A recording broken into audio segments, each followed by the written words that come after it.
Hi, folks. This is Don Meissner with the North Country Fishing Report.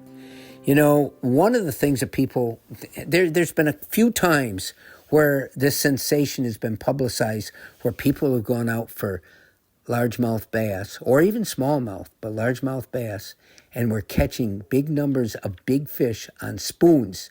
Now, when we think of bass fishing and all the attention and the glory that goes to the species and to the tournament rage that's become part of our country's culture, when we think of bass fishing, we really don't think of spoons. You don't see guys getting up on stage and talking about fishing spoons. They fish in our area. Drop shot baits are really popular because they look like little baits that smallmouth bass will suspend and will be feeding on. And some of the best fish that have been caught through the years here have been on drop shots. We think of hard plugs that are made of hard plastic that you cast out, and they mimic fish that are swimming through the water, and it's a big part of fish's diet. We think of frogs. In the frog, they talk about the frog bite. When the frog bite comes in the late spring, fishing back in the weeds can be fabulous using imitation frogs.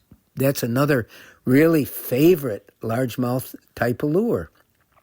Spinner baits and buzz baits, again. But how often have you ever heard people talking about fishing spoons? Well, a few years ago, and it hasn't been all that long ago, it became a sort of secret rage a bit. And the person you hear me talk about here on the radio oftentimes, Jigger Jim, he was fishing with his son Seth. And Seth was sort of fascinated, captivated by this idea of using spoons.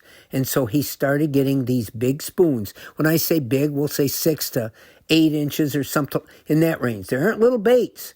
And he started using them in Black Lake and the St. Lawrence River. And he would send me pictures of beautiful bass that he was catching.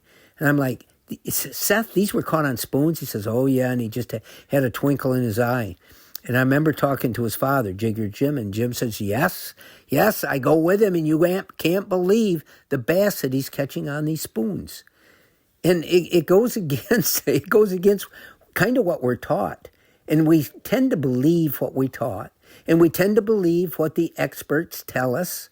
But I remember that time. Now, I didn't get into experimenting with that. When I was a kid, there were spoons that were basically hunks of metal that had a hole in them to tie your line to and another hole at the end to put a hook on.